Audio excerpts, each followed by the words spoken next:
everyone, and welcome at another episode of Site Spotlight. My name is Marieke van der Rakt, and I am here with Taco van Donschot. How are you doing? I'm ready to dance. You're ready to dance. Yes, Yes. absolutely. And that has everything to do with today's website. Yeah, we're already looking at it. It's a lot. Yes, but doesn't it make you want to dance? Yes, it's very, I think it's very beautiful, and it's also very inspiring. The images are nice. You want to dance. Totally true. It's also a lot. I was going to say, that sounds like a but. Well, it's cool and it's different. But so when I first came to this website, I didn't know what it was. And I also didn't know what to do. So I started clicking around, but you actually have to scroll down, right? So, and then we read, we are a global community and a social experience, 12 years deep in 66 cities around the world on a mission to bring more joy and belonging to the world, which is beautiful and which also speaks to me as a person, but I still don't know what they do. No, true.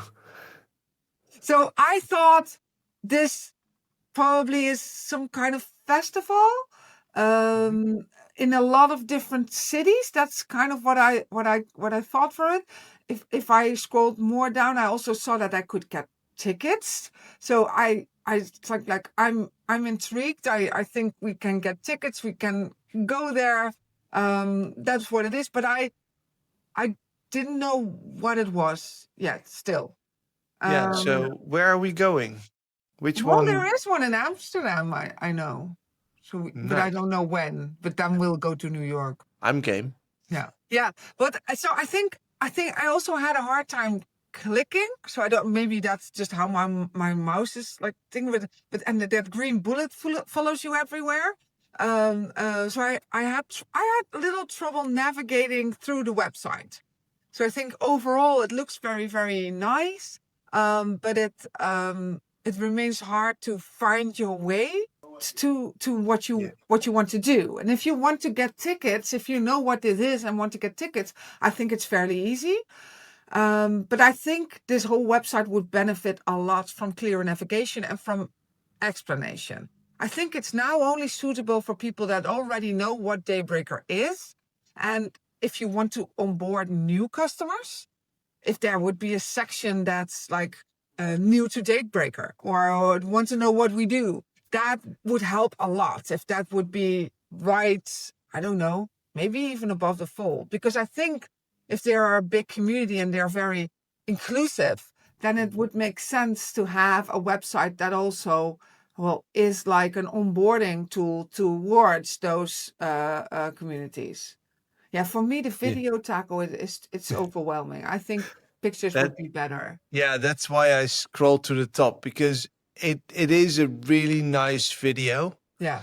But it's very, very present. Yeah. And then for people that do enjoy that, if it could start with a button, that would be enough. It is beautiful though. I see that the images are beautiful. That's high quality video, that it's not like uneasy to look at, but it's too much for me for a website. Yeah. I didn't expect this. It's like right in the morning. Well, to break your day. And what about technical part, Taco? Yeah, so let's start with robots.txt. Always nice to start with the robot. That's just to understand a little bit about the site. It is built on WordPress. We can immediately see that through the WP admin and the WP includes and WP content that's listed here. But that's actually slightly problematic, because what we see is here a disallow to WP content and WP slash plugins and WP content slash themes. And those are the directories that oftentimes contain files that are relevant for loading your page. And so if you don't allow search engines to crawl those folders, it might be that they're not knowing about relevant images or other resources. Right.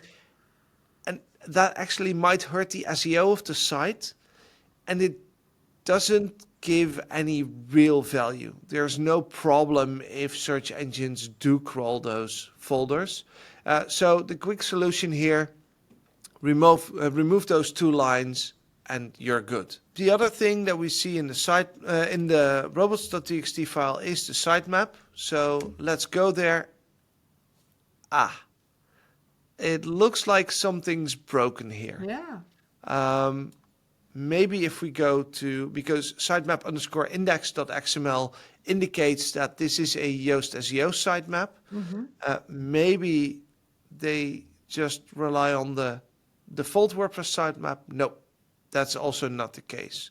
So something is broken around the sitemap, and that's making it harder for search engines to understand the layout of your site and which pages were recently changed. So it's something that they really have to fix. Yeah, and they sell tickets for the festivals, right? So you want to make sure that your website is totally optimized in the right way, because Google also shows these tickets right in the search engines. Absolutely. Yeah. Yes. Yeah, so that's definitely a good one to fix.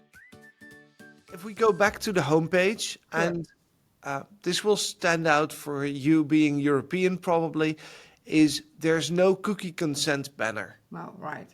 That doesn't have to be problematic in and of itself, because there are plenty of websites that don't do any tracking whatsoever. And in those cases, if you don't set cookies, you don't need the consent banner. However, if you do load those, and what we can see is if we go to the cookies, let me make this a little bit larger to make it easier for you to see. So what we see is that right off the bat, there's an underscore GA and an underscore FBP, and that's a Google Analytics tracking cookie and a Facebook tracking pixel. Those are loaded on the site, and that really means that you have to have consent from your users, otherwise you cannot do this tracking. Yeah. So that's definitely problematic. Now, it's a global site. It's the organization started in the US, so the owners might not be aware that this is problematic, especially in Europe. But a site builder should definitely know this if they build for an international audience, which is clearly the case if you look at the site contents. Now, the last thing I want to talk about is lazy loading. Lazy loading is a technique where relevant assets on the website, like images or scripts, are only loaded at the time they're needed. And that way they prevent blocking the rendering of the page. Now, at Daybreaker, they don't use lazy loading. And that means that all the images that are on the page are loaded right off the bat. And if you scroll through, even through the home page, you can see there's a lot of imagery. There's some videos. But if you, for example, let me make it a little bit smaller again. If you hover, you see that there's stuff loaded, and all of this is loaded immediately. Yeah. And that's slowing the page down, and it's a waste. Yeah. And if we go to PageSpeed's Insights, which is one of my favorite tools, all of it looks, yes, it's completely green, perfect, you're doing this well. Yeah. However, if you then scroll down, you see that performance, despite the core web values assessment passing, performance is still down because the largest contentful paint takes 26 seconds. And that's because everything is loaded at once. Yeah. Yep. And because they're using a lot of video, and those are typically larger files, it takes a while to load. And this is really problematic. Yeah, but this is Usually, also good news. You can change this. yes, absolutely. Yeah, it shouldn't be too hard. And actually, if you follow the suggestions that Google PageSpeed's Insights give you, you can already shave off seconds from that loading time. So it shouldn't be too hard to fix. Yeah. So good news. Absolutely, yes. But work to do. Let's talk about content. So when reviewing this site, I did a lot of scrolling. I just did a lot of scrolling around, figuring out what it is about. And there is not a lot of lengthy content. It's just not on this site. It's snippets. I think this is also what I miss on this site, because if there would be a piece of text where you can go to from the homepage explaining what to do, what they do and what it is, that would be really helpful. That could also be a video, right?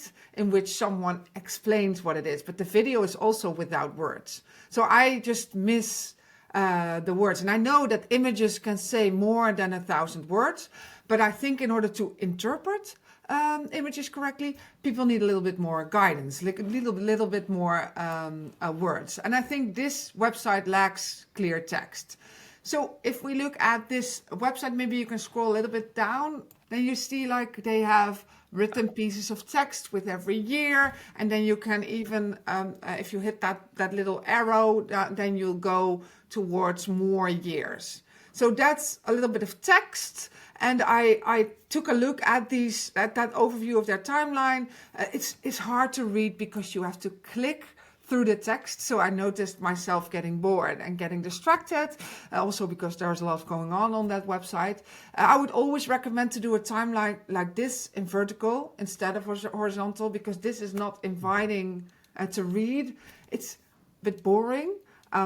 These are just facts. But the sentence structure is fine. The sentences on this website are usually very short. So there's nothing wrong with how they write.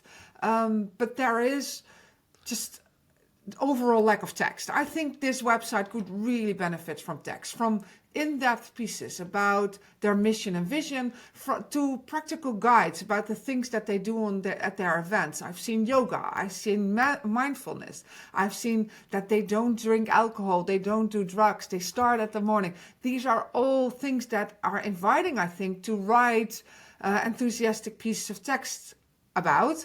Or if you really don't like text, then build videos in which you explain the story. So I think that would be great. I think content like that could help people to understand this community, so people from outside the community understand this community and get them to engage online before joining one of the events. And that could be a way to onboard people into the Daybreaker thing. And perhaps they don't need that, right? Perhaps they're already so successful. But then still, I think if you look at the website, there's a lost opportunity in terms of what it could be. Make it more inviting to new people so that your community will continue to grow beyond word of mouth, probably. Yeah, and I think that fits their story, right? They would love to have an inclusive community, so then the website could help onboarding or getting people inside of that. Absolutely. So if we're talking about inclusiveness, you're probably going to talk about accessibility. For sure, yes. So in order to do that, we're going back to the homepage. Oh, nice. Look at the video again. Yes. Well, before the video, there's actually something else. And I want to talk about keyboard accessibility. Because if you start tabbing through this site, it looks like nothing is happening. Every time I hit tab, another time, tab, tab, tab, tab, nothing seems to happen. Oh. However, all of a sudden I jump to a link on the page itself. And you can see it's outlined, it has a focus. And so on the page itself, again, see all events. Let me make this a little bit bigger if I can. You see there's somewhat of an outline, but why didn't I see that for the first couple of tabs? Well, that is because the menu that you see now is hidden at the top of the homepage. Yeah. So technically, someone using just a keyboard is tabbing through a menu that we don't see on the page. Yeah. And that's not ideal. So that's something that they'll have to work on, how to make this more accessible. We already saw that the pages are filled with videos and photos. And that is fantastic. I mean, the photos really convey a message. They're really well-chosen images. The videos show happy partying people. The only thing is, none of them have any alt text, which means that people who rely on assistive technology have no understanding what's happening on these images. And since the site is mostly images, as you just said, there's not a lot of text, that is problematic because now you're not inviting people into your website. And so to speak a little bit more about alt text, according to the WCAG, which is the standard defined for accessibility, images should always have appropriate alt text unless they are purely decorative. Informative images require an alt text that conveys their meaning, and functional images like buttons or links need an alt text that describes their purpose. Decorative images should have an empty alt or be hidden for assistive technologies. Well, the empty alt exists, but I disagree with the premise that all of these are just decorative images, and especially for some of the key elements that show the vibe. So that's why I think that you really need to have those images. The other thing is images of text should be avoided. So make sure that text is actual text on your site and not caught in an image. But if you do, make sure that you have the text also in the alt description so that someone else knows what happens on the site, what it looks like. Now, the other thing when it comes to accessibility is headings. And to show you this, I'm going to use a little tool called a headings map. And it shows me all the headings on the website. Now, every time you see red in the sidebar here, it's a heading that doesn't follow a logical structure. Because usually what you want is your headings to be like a book. It should have a title, then it should have chapters. You can have some subheadings within those chapters. The same goes for your web page. The title is typically the H1, heading 1.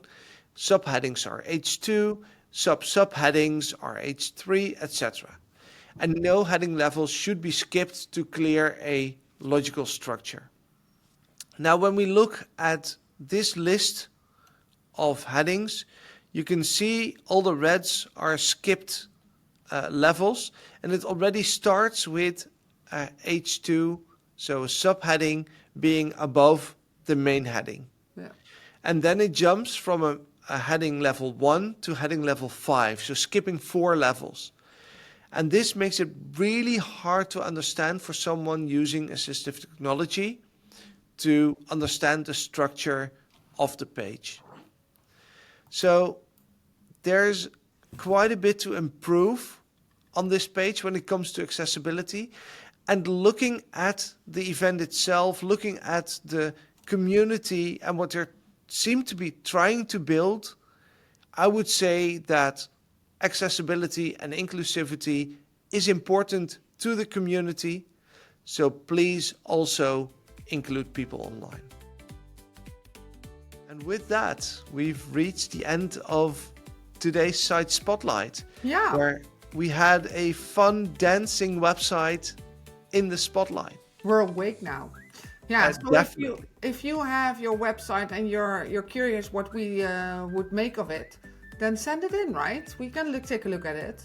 Go to progressplanner.com/site-spotlight, and that's where you can submit your own site to be in our spotlight. Right, and we'll see you next time. See you next time. Bye. Thanks for watching. We know your time is valuable, and we're glad you spent some of it with us. If you got value from today's video, go ahead and leave a comment and hit subscribe and the bell so you don't miss the next tip. And if you're ready to keep going, check out another video right here. We've got more ways to help you level up your website without the overwhelm.